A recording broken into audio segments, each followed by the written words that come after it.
sekali lagi buat pemerintah Indonesia lebih bijak lagi untuk memberikan edukasi kepada anak-anak Indonesia. Jangan sering-sering datengin anak-anak SMA, mahasiswa di sekolah mereka, diedukasi bagaimana caranya ke luar negeri. Tapi ajarin mereka sesuatu yang lebih baik lagi. Solusinya bukan kerja di luar negeri. Solusi bukan kerja di luar negeri. Jika memang Indonesia merasa solusi untuk pengangguran itu adalah kerja di luar negeri, nggak usah sekolah IPA IPS. Dari kecil diajarin bahasa sangsing sung seng song, bahasa planet negara lain. Dari bayi lahir udah tok kepala mereka dengan pekerja luar negeri. Jangan ajari mereka IPA IPS karena nggak ada gunanya saat kamu kerja di luar negeri.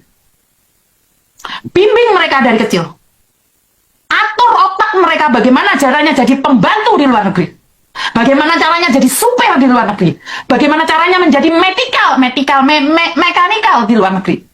Bagaimana caranya mereka menjadi orang yang bekerja di luar negeri. Kasih mereka pengertian itu. Dan tidak perlu sekolah tinggi-tinggi.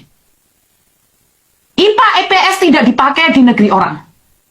Tidak ada yang memakai IPA IPS. Tidak ada. Tidak ada yang namanya gravitasi keuangan untuk TKW. Tidak ada ini hukum alam, hukum apapun itu tidak perlu dipelajari. Jadi TKW. Yang penting apa? Sabar, nurut. Sabarlah nurut. Gedel-edel ya wis meneng ae, dibeteti ya wis meneng. Ajarin anak-anak SMA bagaimana caranya nurut. Aman dari godaan setan yang terkutuk. Gak usah belajar angel-angel. Gak usah. Kenapa? Karena bagaimana mereka bersaing di luar negeri. Sementara di negara sendiri aja tidak mampu bersaing. Saya nggak paham itu. Dengan mengatakan kabur saja, saya aja nggak setuju. Kenapa? Karena kalau perlakuan anak-anak yang ada di luar negeri itu, dia niaya. Karena nggak punya skill. Bapak nggak lihat pendidikan kita, geol sama geol sini, gurunya yang ngajarin. Susunya ditok-tokkan. Bapak lupa membekali itu semua. Bagaimana jembutnya dikeluarkan? Hah? Nyampe di luar negeri itu masih punya tekanan mental, Pak. Jangan bilang hanya perempuan. Laki-laki manuknya dibedeti juga ada, Pak. Kocok-kocok dewe, Pak. Jadi, jangan datangi sekolahan-sekolahan itu. Ngapain? Itu tugasnya PT. Ben, dikerjakan PT. Gaji Bapak bukan untuk ngurusin, mengedukasi anak ke luar negeri. Saya tekankan sekali lagi. Pak Menteri nggak perlu datengin sekolahan, budgetnya mahal, Pak. Katanya efisiensi. Pada kenyataannya, kemana, Pak? Coba KPK selidiki deh. Kalau Pak Menteri kesana kesini itu butuh budget berapa sih? Saya lihat postingan-postingan dari media sosial KP2MI. Meresmikan ini, mengunjungi ini, mendatangi ini. Ngapain ropat? Hasilnya apa? Hasilnya apa, Pak? Terus datengin anak-anak SMA, anak-anak kuliah itu ngapain? Untuk apa?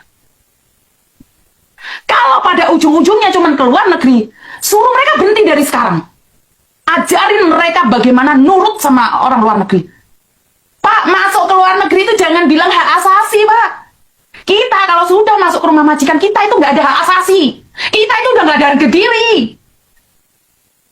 Jangan rapat-rapat aja bahas kami. Datang ke lapangan. Ropat. Nggak ada eksekusinya. Hasilnya apa?